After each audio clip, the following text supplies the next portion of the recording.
ഇരു മുന്നണികൾക്കും മുൻപേ പ്രചാരണ രംഗത്ത് സജീവമായതിന്റെ ആത്മവിശ്വാസത്തിലാണ് ഇപ്പോൾ ഇടതു മുന്നണിയുള്ളത്.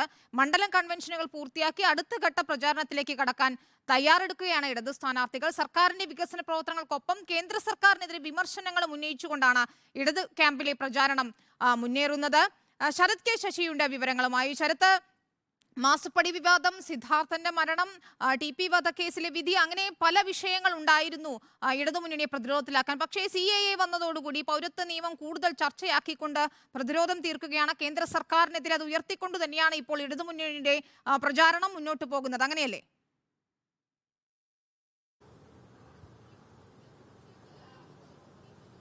വിനീത, തീർച്ചയായും CAA തന്നെയാണ് ഇടതുമുന്നണിയുടെ പ്രധാനപ്പെട്ട തെരഞ്ഞെടുപ്പ് പ്രചരണ വിഷയം എന്നുള്ളത് വ്യക്തമായി കഴിഞ്ഞു. മുഖ്യമന്ത്രി പിണറായി വിജയൻ തന്നെ മുന്നിൽ നിന്നുകൊണ്ട് CAA വിഷയത്തിൽ കേന്ദ്ര സർക്കാരിനെതിരായ ക്യാമ്പയിൻ സംഘടിപ്പിക്കുന്ന സാഹചര്യമാണ് ഉള്ളത്. 22-ാം തീയതിയും 23-ാം തീയതിയും 24-ാം തീയതിയും കണ്ണൂർ, കാസർഗോഡ്, കോഴിക്കോട് ജില്ലകളിൽ മുഖ്യമന്ത്രി തന്നെ പങ്കെടുത്തുകൊണ്ട് പൗരത്വ നിയമ ഭേദഗതിക്കെതിരെ പരിപാടികൾ നടക്കുകയാണ്. ആ രീതിയിൽ തെരഞ്ഞെടുപ്പിന്റെ പ്രധാനപ്പെട്ട അജണ്ടയായി ഇടതുമുന്നണി പൗരത്വ നിയമ ഭേദഗതി കൊണ്ടുവരികയാണ്.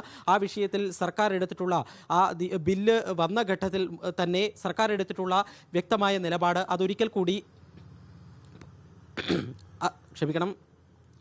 കൂടി ഏറ്റവും സജീവമായ ചർച്ചാ വിഷയമാക്കി മാറ്റുന്നു. ഏറ്റവും ആദ്യം ഒരു സംസ്ഥാന സർക്കാർ സുപ്രീം കോടതിയിൽ പൗരത്വ നിയമ ഭേദഗതിക്കെതിരെ ഹർജി നൽകുന്നത് കേരള സർക്കാരാണ്, ഇടതുപക്ഷ സർക്കാരാണ്. അതിനുശേഷമുള്ള ഓരോ ഘട്ടങ്ങളിലും പൗരത്വ നിയമ ഭേദഗതിക്കെതിരെ സർക്കാർ സ്വീകരിച്ച നിലപാട് നിയമം നടപ്പിലാക്കില്ല, കേരളത്തിൽ നടപ്പിലാക്കില്ല എന്നുള്ളതാണ്. മതസാമുദായിക സംഘടനകളെല്ലാം തന്നെ മുഖ്യമന്ത്രിയുടെ നിലപാടിന് വലിയ പിന്തുണ പ്രഖ്യാപിക്കുകയും ചെയ്തിരുന്നു. അതൊക്കെ തന്നെയാണ് ഇടതുമുന്നണി പ്രധാനമായും ഈ തെരഞ്ഞെടുപ്പ് വിഷയം ആയി പൗരത്വ നിയമ ഭേദഗതി കൊണ്ടുവരുമ്പോൾ അത് ഇടതുമുന്നണിക്ക് നേട്ടമുണ്ടാക്കാൻ വഴിയൊരുക്കുമെന്ന പ്രതീക്ഷയ്ക്ക് പ്രധാന ഘടകങ്ങളായി കാണുന്നത്. അതോടൊപ്പം തന്നെ കോൺഗ്രസ് ഈ വിഷയത്തിൽ ദേശീയ തലത്തിൽ സ്വീകരിക്കുന്ന നിലപാടിലെ അവ്യക്തത കൂടി ചർച്ചയാക്കാനാണ് ഇടതുപക്ഷം ശ്രമിക്കുന്നത്.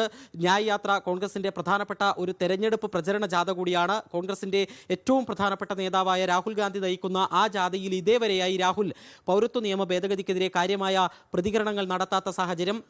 അതുപോലെ തന്നെ കോൺഗ്രസ് അധ്യക്ഷൻ മല്ലികാർജ്ജുൻ ഖാർഗെ ഇതേവരെ CAA വിഷയത്തിൽ ഒരു പരസ്യ പ്രതികരണത്തിന് തയ്യാറായിട്ടില്ല. അങ്ങനെ മുഖ്യമന്ത്രി തന്നെ മുന്നിൽ നിന്നുകൊണ്ട് പൗരത്വ നിയമ ഭേദഗതി വിഷയം ചർച്ചയാക്കുന്നു. അതിലൂടെ ഒരു ന്യൂനപക്ഷ വോട്ടുകളുടെ ഏകീകരണം ഉണ്ടാക്കാൻ വേണ്ടി പറ്റും എന്ന പ്രതീക്ഷ ഇടതുമുന്നണിക്കുണ്ട്. അതുപോലെ ഏറ്റവും പ്രധാനപ്പെട്ട വെല്ലുവിളിയായി സർക്കാരിന് മുന്നിൽ ഉണ്ടായിരുന്നത് ക്ഷേമ പെൻഷനുമായി ബന്ധപ്പെട്ടിട്ടുള്ള പ്രതിസന്ധിയായിരുന്നു. 6 മാസത്തെ പെൻഷൻ കുടിശ്ശിക ആയിരുന്നു ഉണ്ടായിരുന്നത്. അതിലിപ്പോൾ 3 മാസത്തെ പെൻഷൻ കുടിശ്ശിക